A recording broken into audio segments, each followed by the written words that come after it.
This program is brought to you by Duku Media. Fixing South Sudan, ideas for the new nation. With award-winning journalist Mading Moore. Absolutely. Honorable Ashwin, as you can see, the ideas of the initiatives are varied. On July 8th, the clashes in J1 took place, which was very unfortunate. Including country-specific ones, which and the rebellion continue to be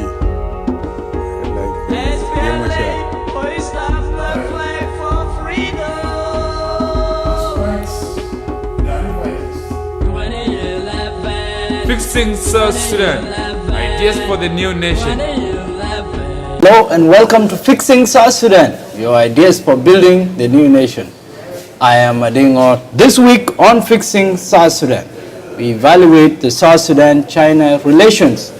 Should we develop stronger economic and political ties with the People's Republic of China? Can we end the current carnage and change the narrative of being dependent on aid to being a major trade hub in the region? Can China help us fix South Sudan? And joining us in the program is Ambassador John Andruga, Duku, South Sudan Ambassador Designate to China. We are elated to welcome him back to Fixing South Sudan. Welcome to the show. Thank you very much, Mading. How are you? I'm very fine. Congratulations for the assignment. You will be the principal diplomat in China. How do you make sense of the portfolio? Mading, I'm very excited for this opportunity at this critical time in our history that the leadership, the president, among millions of South Sudanese decide that I should be the one to go and advance the foreign policy and the diplomacy of South Sudan. And I'm the third ambassador to be appointed to China since independence. When we talk about China, this is the second world's biggest economy after the United States of America. It's a big deal. What are we going to get from it? As you have said it in the introduction, Madingo, we want to change the narratives. We wanted to refocus our thinking and the people of South Sudan and population that South Sudan, in order to advance and tap its wealth of resources, conflict must end. That's very important. But then we should not say that we cannot do anything until the war ended. We want to say that these resources we have, abundant resources we have, we should utilize it not through aid or humanitarian assistance. Up to this moment, what most of the global community giving to South Sudan is aid. But as you saw it, today the only industry which employ people in South Sudan is the government. There's no another company which employ people in South Sudan. As a result, you find that there's overcrowding and there's a lot of challenges. We are saying, as a country, no country can develop by humanitarian assistance. But we are saying also that the war must end. We have this twin approach. The war must end. There is a ceasefire declared. How do you rate our relations with China as they stand? As of now, I could say that our relations with China is excellent.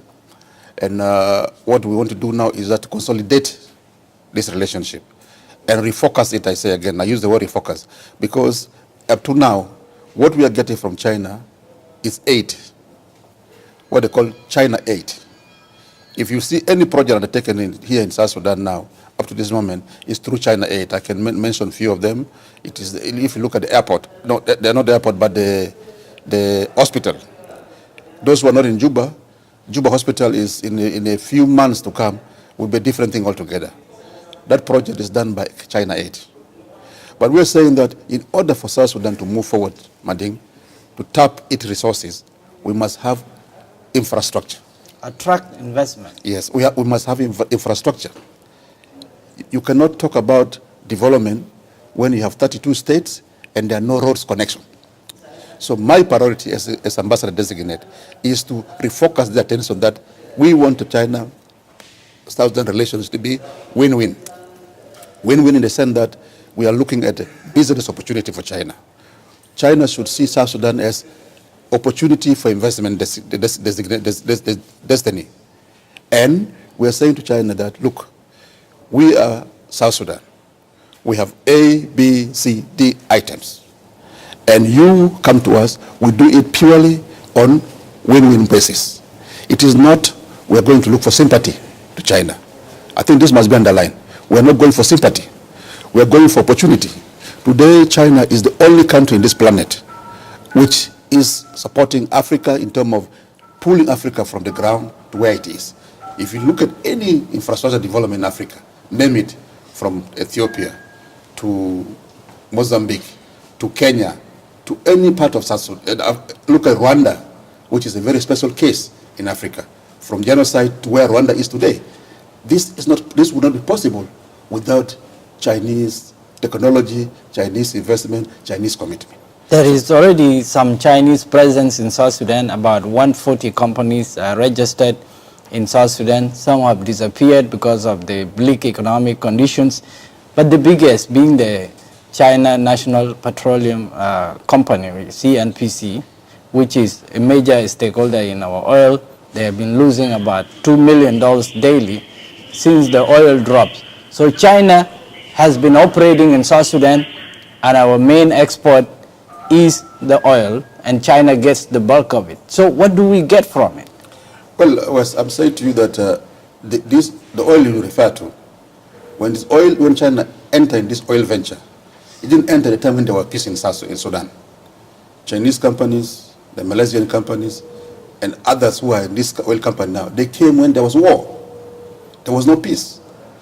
So this narrative that the war must end first to invest, when this company invested in this oil company, there was no peace. So we're saying that let us change the narrative. We have what we call peace through development. Peace through development. Not say that development must come after peace. So there are people arguing that first we must have peace in order to have development.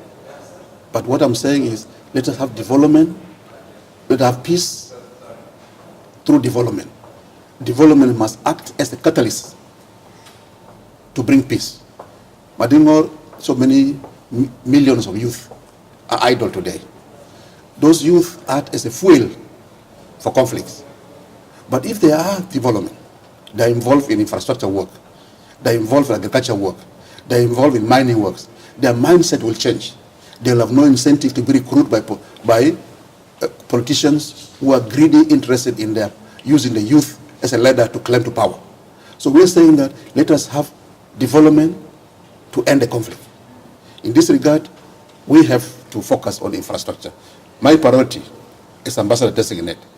I'm now on my way to Beijing to start my assignment.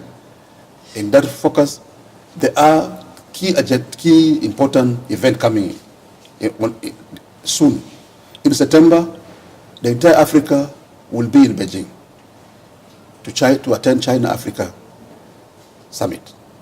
That meeting is so critical because the Chinese and Africa are coming together to discuss how they can cooperate and China support Africa in various sectors.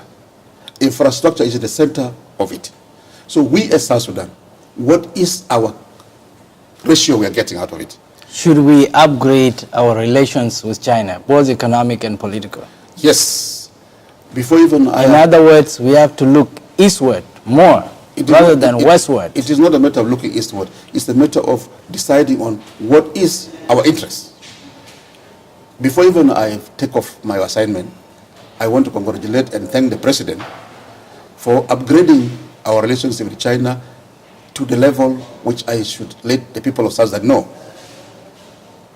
Before I was appointed, China is falling within the Ministry of Foreign Affairs definition as Asia and Far East.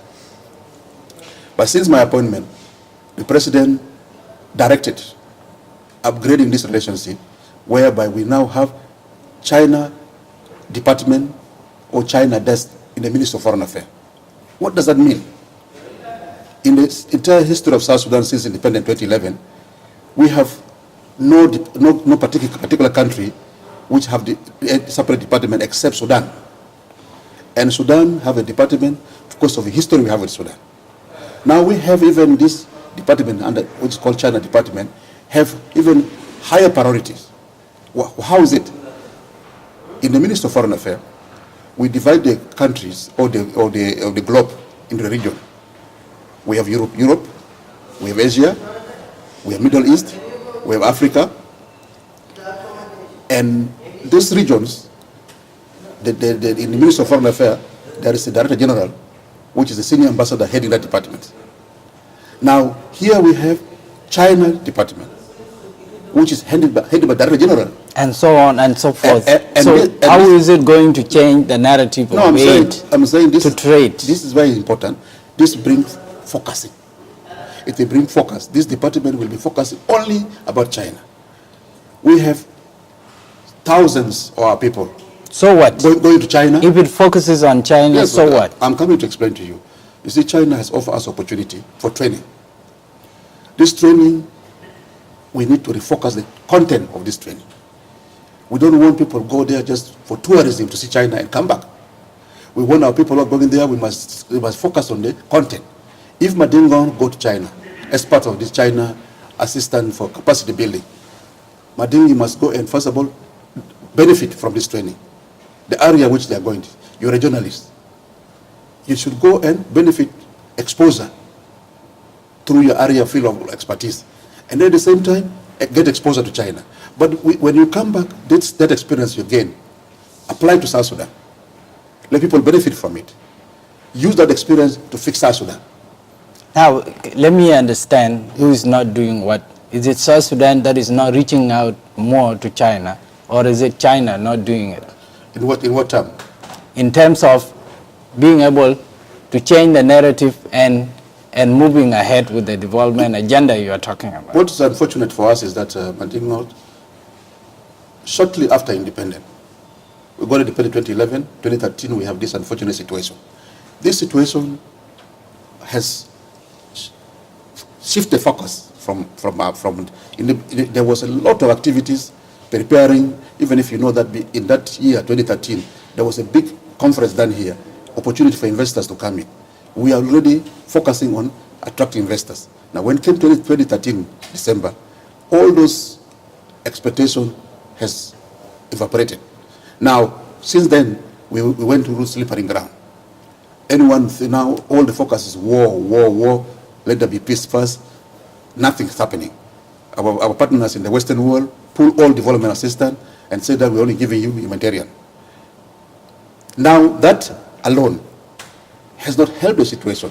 Now, the only thing people think that South Sudan have is oil. But I want to say to people of South Sudan and the world today that South Sudan is not one item's product country. We have other items. We have other resources which the world can benefit from. For example, let us focus on China alone. Today you mentioned that China is the biggest consumer of the oil from South Sudan. But you don't know that China also consumes a lot of South Sudan wood. But it is not export officially. But your main message boils down to putting our house in order, and then let's push ahead with attracting foreign FDI, foreign direct investment. I don't even talk about foreign because my mandate is not for foreign. My mandate is for China. China is foreign. Yeah, I'm saying if you talk about many foreigners. Let's put our house in order. Yes. Why don't we take a break from here?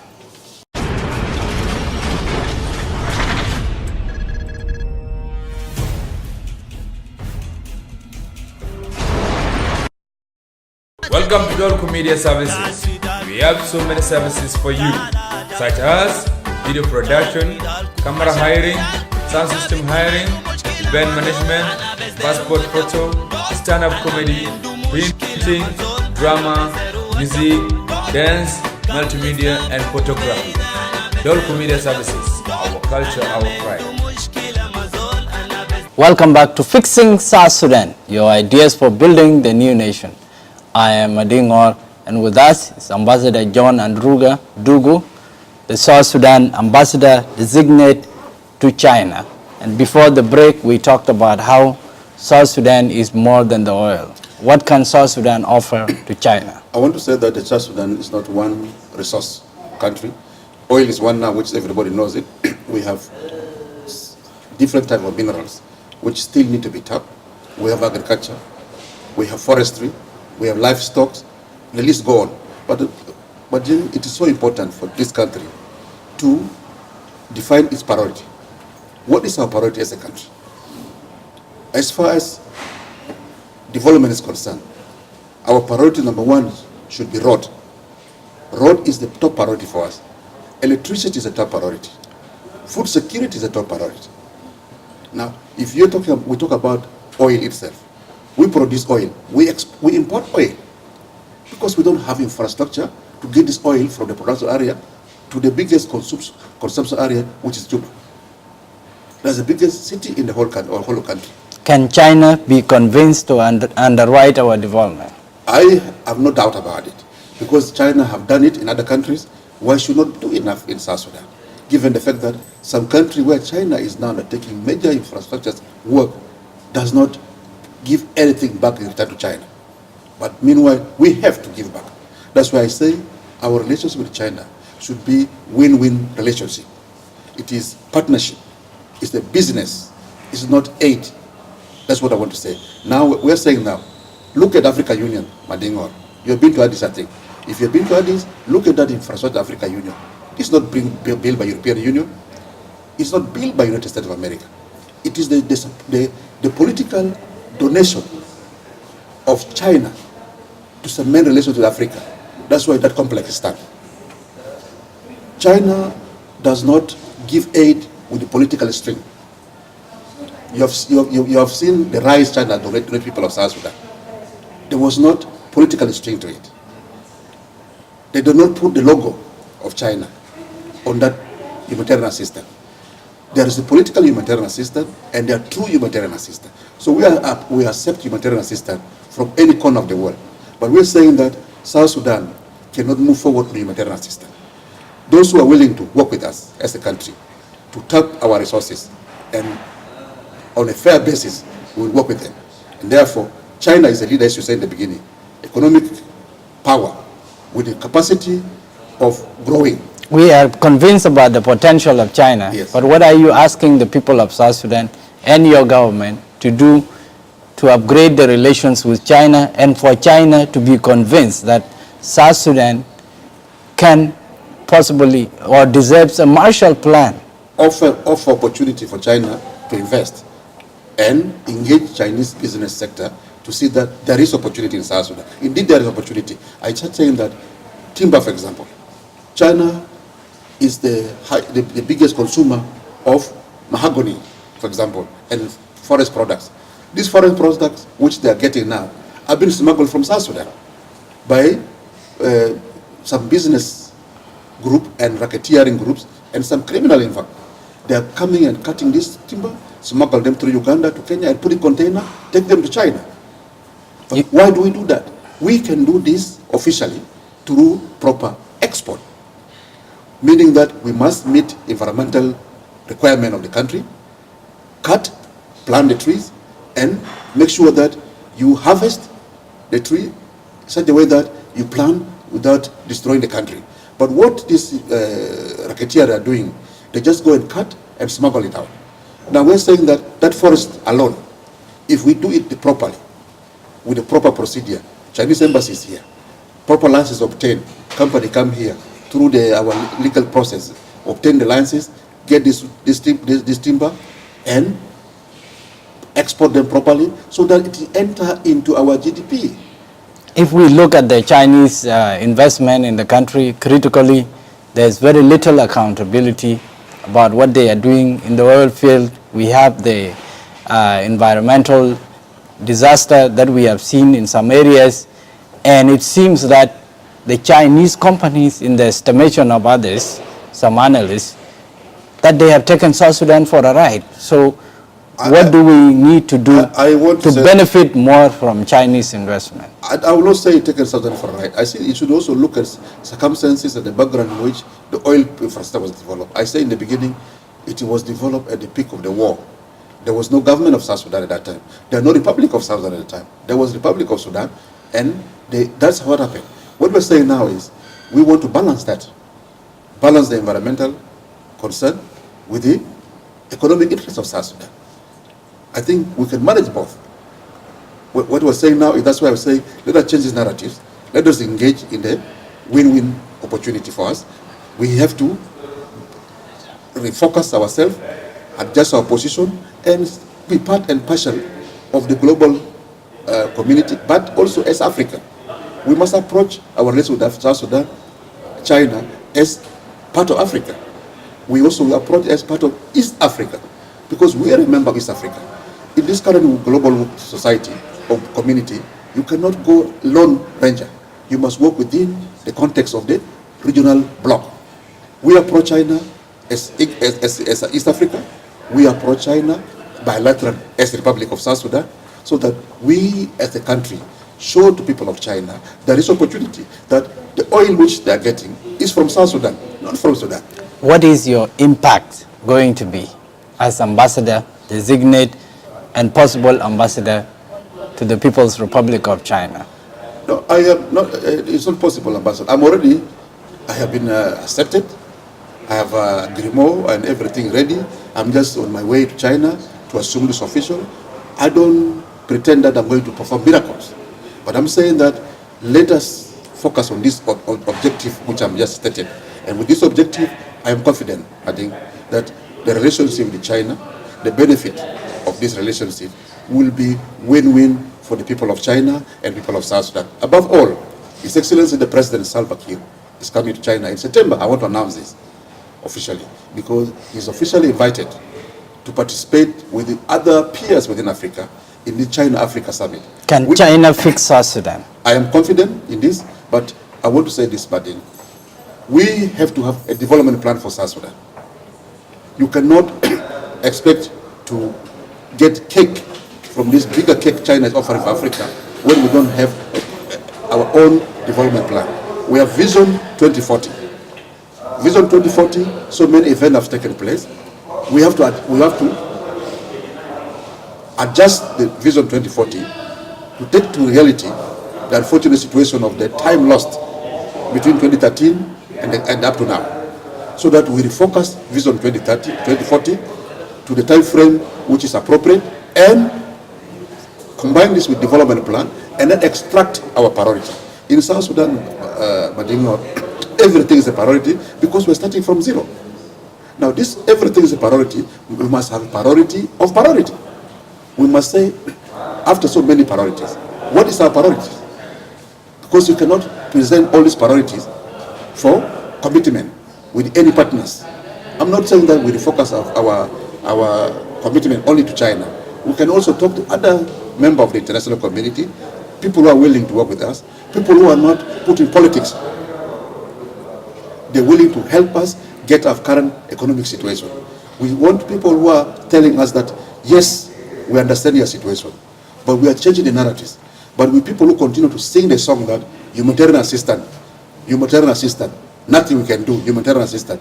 I want to tell them today, humanitarian assistance will not take this country forward. And will not fix South Sudan. It will not fix South Sudan, and therefore we're saying that, thank you for humanitarian assistance, but if you are a true partner of South Sudan, you need to change the narrative. Give us humanitarian assistance, but at the same time, let us have peace through development. We have to end it here. Thank you, Ambassador Andruga Duku, for coming to Fixing South Sudan. Thank you so much. Thank you, Mading.